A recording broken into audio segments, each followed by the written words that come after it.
Hey there, guys. My name is Ronan Lorekeeper, and sorry for the delay again. I know it's just excuses after excuses of me, but I tried to make a video and it went terribly, and I don't think I should post it. It was going to be about my opinions on like different monsters from the series of Monster Hunter, but this one, as you can probably tell by the title, is about good things about bad monsters, a series I've wanted to do for a while, which I think will be more entertaining than people think it will be, because the whole idea with this is I'm going to say fun and interesting things about creatures that are typically thought to be the most disliked among the fan base, whether it be please the author Gypseros. I will cover them all, category by category, monster by monster. So these will be typically short. This episode will be a little bit longer because I'm explaining this right now. I have no clue why the window is so bright behind me. It's actually a thunderstorm right now with like pouring rain. Yeah. I can't really do anything about that. I'm going to put the monster up here. Why do I always point wrong? Up here.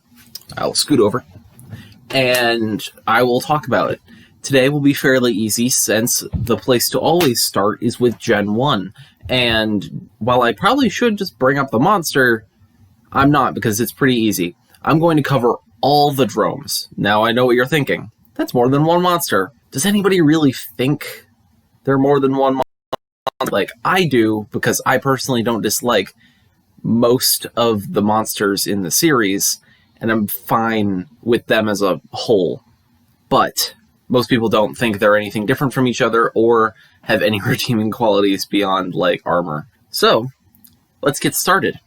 Interesting fact number one, they are some of the earliest design concepts, Velocidrome being, like, one of the first monsters ever designed, because they started with Rathalos and Rathian as, like, a basis, and then they wanted to build up the world as they were coming up with things, and therefore, like, Aptonoth and Velocidrome and Velociprey all started boiling up out of their creative bubble. And so they are one of the first monster designs, so it makes sense why they're so basic. And as they kept going, they added little interesting tweaks and features to each one, such as Iodrome being a more red color to fit volcanic environments and having the purple crest to like be showy in that kind of environment. Also, while we're on Iodrome, my least favorite of the Dromes, I might add, the interesting thing I can say about it is if you watch, anytime it does a poison attack, it has a sac like right along its neck that is like a large kind of bulgy vein. When it does a poison attack, it expands, and you can watch it as it like fills up every time it does the spit attack. I at least noticed this in Gen 4. I'm not sure if the older generations have it too, but it's just my personal notice. Its throat also swells up a little bit while it does that, but primarily it's the vein, because that's like the venom organ. I think, yeah, from the books. I don't know why I numbered these. I'm probably just going to spew off a bunch of all of these so you guys can just have all these interesting facts. But next up, Velocidrome is pretty good. Like, this is more of an opinion, but it's pretty good for beginner players when they're transitioning from rank to rank. This is obvious, as it is the easiest monster in a fair amount of games. And every time you rank up, you always need armor of that rank in order to be any good at the rank. It's because, for some reason, a high-tier Elder Dragon armor from high rank is going to pale in comparison to slightly upgraded Velocidrome G-rank armor. It's the same thing with any easy monster, whether it be Great Jagras, Great Jaggy, or Arzuros. They are all just superior for some reason in that regard. I get it's G rank, but so yeah, that's a good point for them.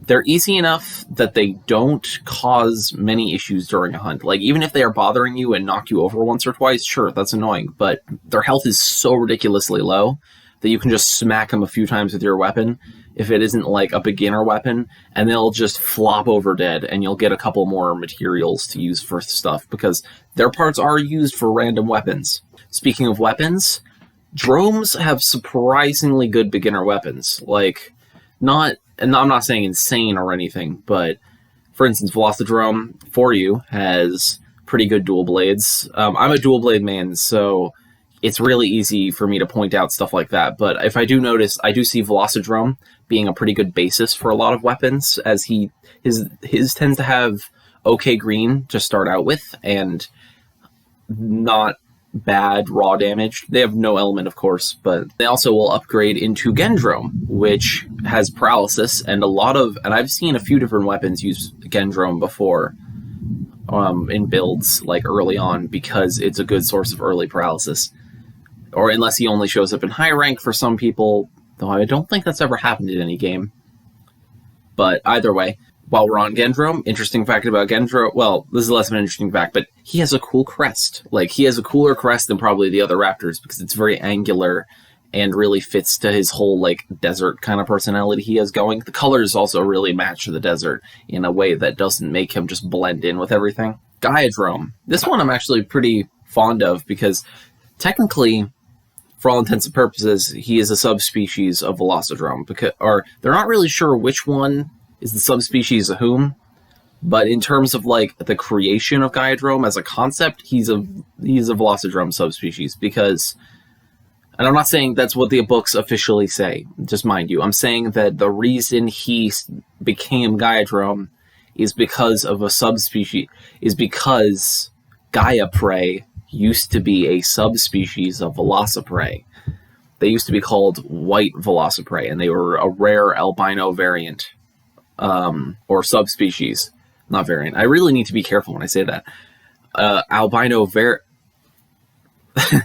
Subspecies of Velociprey, and they didn't ever introduce a Drome version until Gen 2. That's when they decided to rename them and classify them as their own separate thing that spits ice, Gaiadrome, which I also think is pretty good because it has pretty good dual blades, at least I noticed. It also has good early game ice weapons, and the dual blades especially, I just want to loop back to that.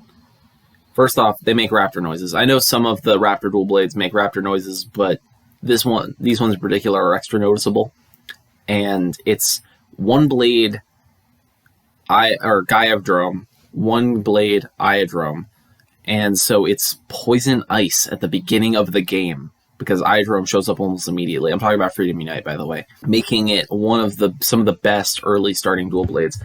And I probably could have had them upgraded if I had focused enough, because sadly their next upgrade doesn't happen till high rank. Like, it's a very wide gap. I've noticed that with a lot of Freedom Unite upgrades. Either they're very resource intensive, or they're not resource intensive, but it requires the next rank of materials, forcing you to have to pretty much shelve that weapon until much later. Velocidrome's design, and all the other Dromes designs, while simple, are effective. They are Raptors. They fit that niche of a prehistoric style Raptor. The only thing that they're missing is feathers, which are eventually brought in later with the Great Macau and stuff like that, because they probably were just updating the designs. But either way, they fit the whole Raptor niche, and it's really effective. While we're on that note, I do think that as Raptors go, they're fairly well designed. They could create a larger one in the future. Like, I think maybe they could improve on the whole Raptor Drome thing. But they do the level of my humor. They do events later on for the Dromes that are just supersized Dromes, and I am a fan of those ones, especially because it makes them somewhat more of a threat, and I just find them funny. But yeah, I don't really have much else to say, I don't think, because it's Iadrome, Gendrome, Velocidrome. Okay, the other Dromes, by the way, the animal Dromes, I will cover in the next video, because I'm just covering Raptor Dromes. Those are called Dromes, but they're still kind of their own thing. So, either way, I think that's it, unless I'm forgetting a Drome. My brain is making, like, failing computer noises trying to figure it out. Yeah, either way, those are some fun facts about them. There's probably more in-depth facts in terms of, like, the lore books and everything, but I wanted stuff that was more general to the hunt. So, like, interesting weapons that are good early game. Basically, in synopsis, good early game weapons. Armor is good for transitions. Not very annoying. Well-made, simple designs, though I'm not a fan of Iadrome, but I still can understand, like, I still think it's a okay design. And overall, I will say the mechanics for them were good at the time. Like, they were the first ones to introduce, like, pack tactics in terms of, like, each roar signifying a different command. But anyway, thank you all for watching. This is just quick. I'm trying to get back into this. I'm going to do a D&D video real quick if I can try to come up with one. And then Yes, I can't. Well, I can't record Dark Souls. I don't think my computer can handle it, but I do think it can handle Minecraft, so I'm going to do Minecraft in a little bit. But anyway, I'll see you all later. Bye.